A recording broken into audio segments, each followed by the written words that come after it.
Bonjour à tous, ça y est, c'est l'heure du lundi que lisez-vous, le rendez-vous hebdomadaire où je vous parle de mes lectures passées, présentes et futures. On attaque tout de suite. Alors, la semaine dernière, je vous laissais avec Caleb de Mira El Jundir de la collection R. J'avais pas lu grand chose, mais je vous disais que le style ne me plaisait pas et je reste confortée dans cette idée. Mais il y a quand même des points positifs, du genre qu'il y a des révélations au fur et à mesure du bouquin qui vous donnent envie de lire la suite.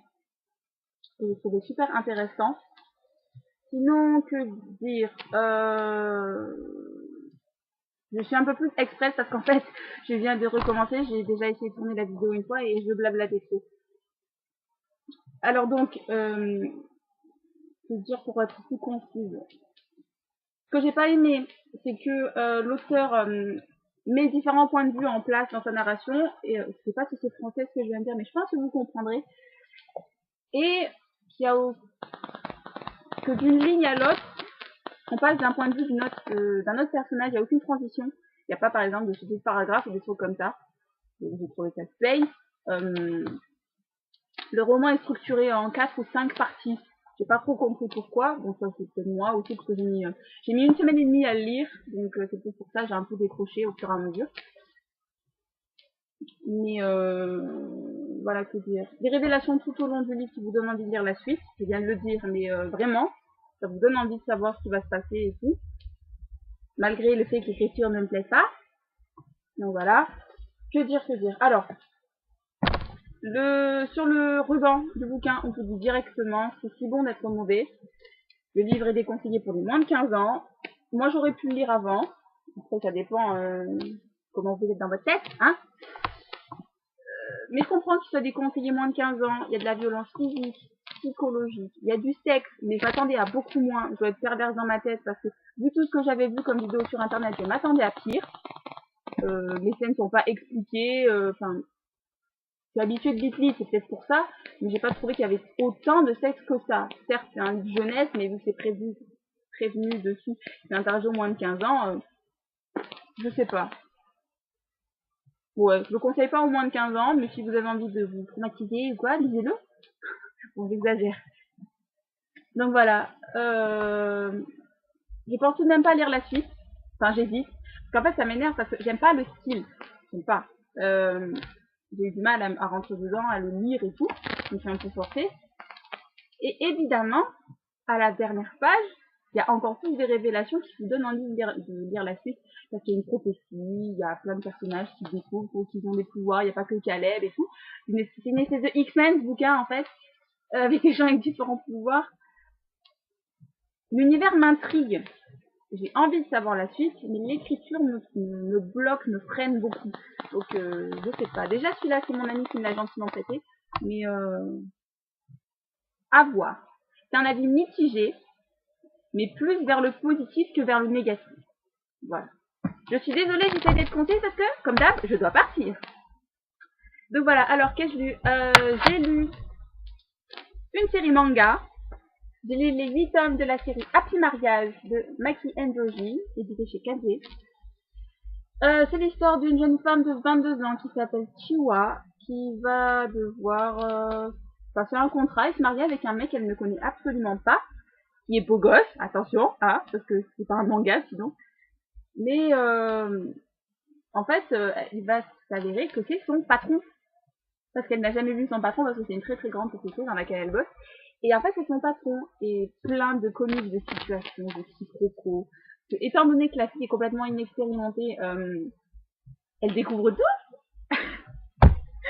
Donc on passe un super moment. Elle a la langue bien tendue. Elle est tout le temps en train de gueuler sur lui. Et on s'éclate. Voilà. Les dessins sont superbes, je trouve. Et je vous cherche une image de la fille en fait là. Et donc voilà, je les trouve trop beaux les dessins. Ils sont superbes. Donc voilà, une très bonne série. C'est un shoujo mais pour les adultes. Donc l'héroïne a 22 ans. Elle travaille dans sa boîte, elle est indépendante financièrement parlant et tout ça. Donc ça change. Si vous êtes du genre à lire tout le temps des shoujo lycée et tout, parce que moi personnellement ça m'a gavé en 10 ans. Donc je vous le conseille, vraiment. Voilà. Ensuite, j'ai lu Rebecca Keane, tome 2, Pacte de sang par Cassandra O'Donnell. Je l'attaquais en même temps que Caleb parce que il était trop énorme. Énorme! J'avais adoré le 1, donc je me suis jetée sur le 2. On passe toujours un excellent moment. Rebecca est crue, elle est cash, elle n'hésite pas à se battre, elle n'hésite pas à dire les mots qui fâchent, elle est directe. Et c'est super. L'intrigue est géniale. Plein de petits rebondissements, de nouvelles informations qui arrivent au milieu. Jamais de pause, toujours de l'action. Même quand elle veut être tranquille, elle peut pas. Il y a toujours un truc qui arrive. Donc c'est excellent. Beaucoup de romance. Beaucoup de prétendants. Voilà. Peut-être trop, même. Quel est des prétendants? Ça m'aurait un peu agacé, mais ça va. Mais là, ce qui m'agace, c'est que... pourtant, je suis une grosse fan de romance. Moi, plus il y a de la romance, mieux c'est. Mais là, c'est pas la romance qui me gêne. C'est que Rebecca, elle fait une espèce de lien mystique avec tout le monde. Elle a un démon, 2 vampires, un loup-garou. Ah oui, et un muteur aussi qui s'intéresse à elle. Je trouve que c'est trop. C'est trop. C'est abusé. 2 à la rigueur pour rester dans le triangle amoureux et tout. Mais là, c'est trop. Il y a trop de liens mystiques. Si j'étais juste amoureux d'elle, ok. Mais là, c'est trop. Ça m'a un peu agacé qu'à chaque fois qu'elle voit un mec, il est tout le temps en train de la draguer et tout. Et c'est toujours non mais tu n'as pas compris, tu es à moi. Et tout le monde qui dit tu es à moi. Hein. Et elle est à tout le monde. Elle est à tout le monde et à personne en même temps parce qu'elle veut pas s'attacher. Donc voilà. Je suis tout de même vachement impatiente de lire le 3 parce que je m'éclate avec ces séries. Mais j'espère quand même que l'auteur va se calmer avec les différents liens psychiques, physiques et tout parce que là, c'est un peu éprouvant celui-ci. Donc voilà, ensuite, qu'ai-je lu? J'ai lu la nouvelle préquelle avant la série Starter. La nouvelle s'appelle Portrait d'un Starter, c'est écrit par Lisa Price et c'est disponible gratuitement sur internet et légalement, hein. Donc une toute petite nouvelle de 20 pages qui présente un peu l'univers. Ça m'a l'air vachement sombre, hein, parce que je me rappelais absolument plus du résumé de Starter. Je vous dis, dès qu'il y a un résumé, moi j'essaye de l'oublier, que ça spoil en général sur un quart du bouquin. Et je sais pas trop quoi en penser. Je trouve que ça met pas assez de choses en place pour vraiment avoir un avis dessus. Je pense que je dirais Starter sous peu pour rester accroché à la nouvelle que je viens de lire. Pas déçu, mais je suis intriguée en fait. Je me demande...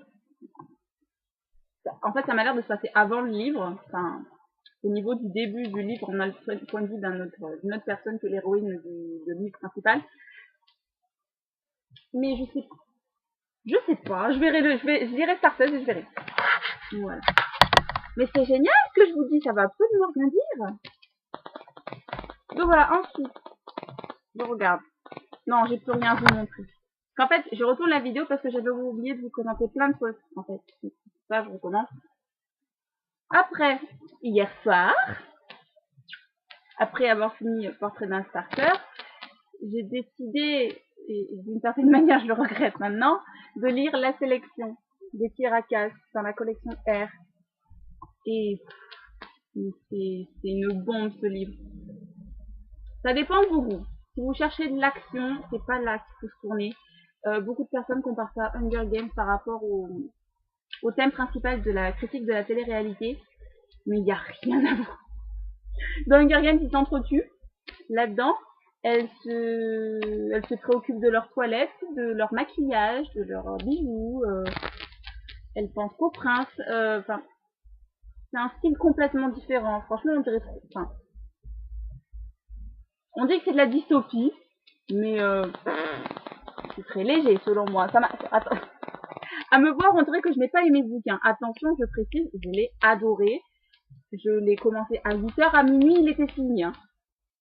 Qu'on soit d'accord. Hein. Je l'ai bouffé. J'ai toutes mes envies de midinette qui ont été comblés dans ce livre. À chaque fois, il se passe un nouveau truc. Je rigolais devant mon livre, j'étais au taquet. Si j'avais vu quelqu'un chez moi qui me pris pour une malade mentale, je l'ai adoré. Et par contre, à savoir, moi, on me l'avait dit dans une vidéo et je bénis la personne qui me l'a dit, je m'en rappelle plus qui malheureusement, il y a eu tellement d'avis, de me dire qu'en fait, bon, c'est un tome 1, ça il faut le savoir, mais que à la fin de ce tome, la reine princesse n'est pas choisie. Il en reste 6 encore. Elles sont 35 au début et donc à la fin de celui-là, elles sont plus de 6. Mais quand j'étais à la fin, j'ai eu envie de pleurer.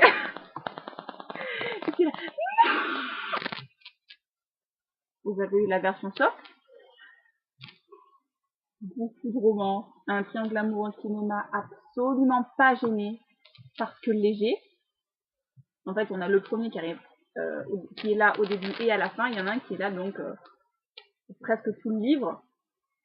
Donc c'est pas trop gênant. Elle est pas j'embrasse l'un, j'embrasse l'autre aussi. C'est bien. Et dire qu'il faut attendre, allez, je dirais fin d'année 2013 pour la voir. Ça va être dur. Hein. Bon, heureusement, j'ai d'autres lectures qui vont me passer, mais j'ai trop envie de connaître la suite maintenant. L'écriture est fluide, ça se lit tout seul. L'écriture de la collection R est énorme. D'ailleurs, j'ai l'impression qu'il se fiche un peu de notre tête, Robert Laffont, parce que vendre un livre 17 € pour une écriture comme ça, je trouve que c'est un peu se foutre de la gueule du monde. Hein. Petit coup de gueule passé. Donc voilà, j'ai lu la sélection de Siracat. J'arrête d'en parler. Donc voilà, alors ma lecture en cours, j'ai lu que 5 pages, donc je peux pas vous dire grand chose parce que je me le garde pour le train. Et ça va donc être Le Duc Mizani de Sally Mackenzie, édité chez Milady Pemberley, qui va rentrer, ça va être mon tout premier livre du challenge 100% Milady, lancé par Jess et Galéane sur le Livradis. J'ai lu que 5 pages, comme je vous disais, donc je ne peux pas vous dire grand-chose, mais ce que j'aime, c'est que ça commence directement. Dans le résumé, ça vous dit que la fille, elle va se retrouver avec un homme qu'elle ne connaît absolument pas, nu dans son lit. Et en fait, donc je suis là à la page 5, et déjà, elle est dans l'hôtel, elle vient de rencontrer le mec, et il vient de lui passer une chambre. Donc elle va s'apprêter à se coucher. Donc ça, j'aime beaucoup. Au moins, il n'y a pas de fioriture de fou pour commencer le bouquin. Surtout qu'il est assez fin, il fait 258 pages, moi, sur ma tablette. Donc ça va être très utile. En fait, donc voilà. Alors ensuite, je compte lire le tome 1 de Kate Daniel, Morsure magique, ouais, par Ilona Andrews, édité chez Milady. C'est toujours l'ancienne couverture.